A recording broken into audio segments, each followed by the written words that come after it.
Großbliedersdorf est un village de 13 km² qui partage ses frontières avec Sarreguemines, Roulin, Lixheim, Alstin, Sarrebruck et Kleinblittersdorf.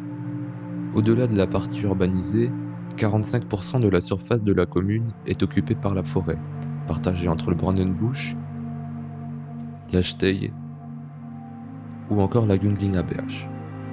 Ce sont dans ces bois que l'on trouve de véritables éléments du patrimoine, les bornes frontières.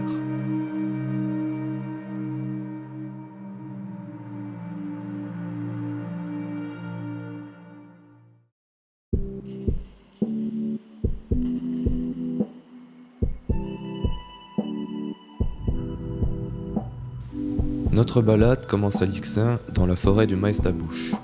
C'est au centre de celle-ci, sur un petit sentier, que l'on trouve deux grandes bornes marquant la limite entre Großbli et Lixheim. En Moussé, on arrive toutefois à distinguer des inscriptions. Les lettres GBD nous informent que l'on est sur le banc de Großbliedersdorf, quand Lix signifie Lixheim.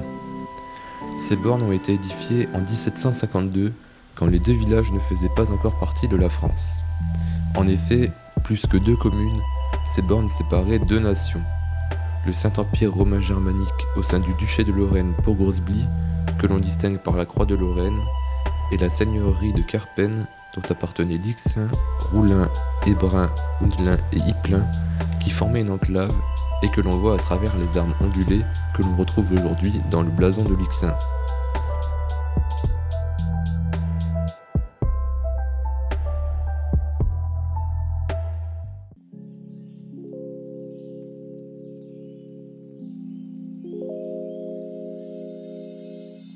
La suite de nos découvertes se poursuit quelques kilomètres plus au nord, à proximité de la voie romaine, au sein de la forêt du Brandenbusch. C'est dans cette partie complètement boisée et difficilement accessible que l'on trouve les bornes les mieux conservées. La limite entre les deux communes est visible physiquement par un fossé qui était autrefois entretenu lorsque les GPS et autres outils de géolocalisation n'existaient pas. Suivre ce fossé nous permettrait peut-être de découvrir d'autres bornes non répertoriées.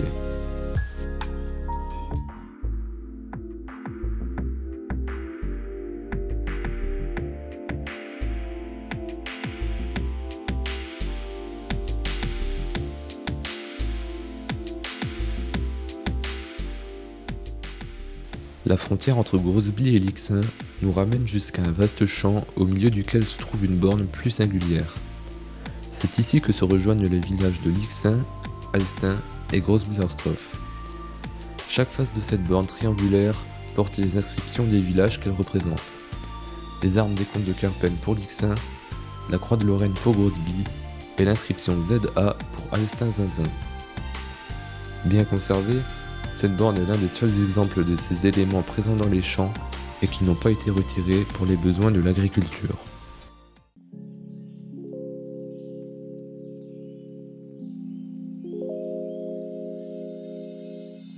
À quelques dizaines de mètres, en se frayant un chemin dans la végétation du Brandenbusch, un chemin de terre nous conduit vers l'impasse des Geais à Alstin. C'est dans cette partie centrale de la forêt que l'on retrouve plusieurs bornes frontières à la suite. De différentes époques, parfois couchées, elles sont probablement les plus connues de nos frontières et sont le témoin d'un passage plus intensif des promeneurs. Elles n'en sont pas moins intéressantes et remplissent toujours leur fonction d'origine.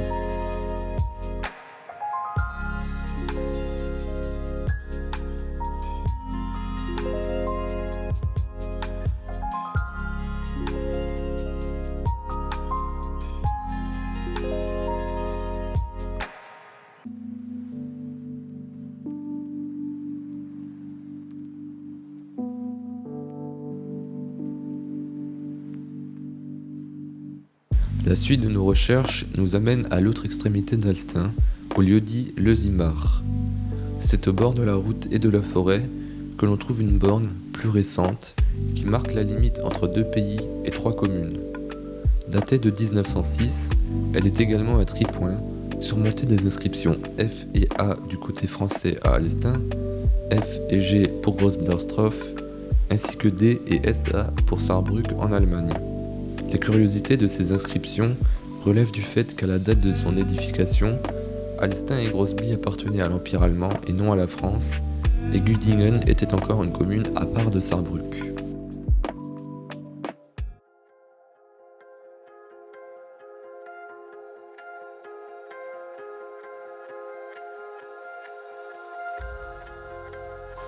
La dernière borne se situe au Brour, le long de la Sarre et du chemin de halage. De dimensions plus modestes et de forme similaire aux autres bornes kilométriques qui longent la Sarre, on peut distinguer, taillée dans la pierre, l'inscription 0 km.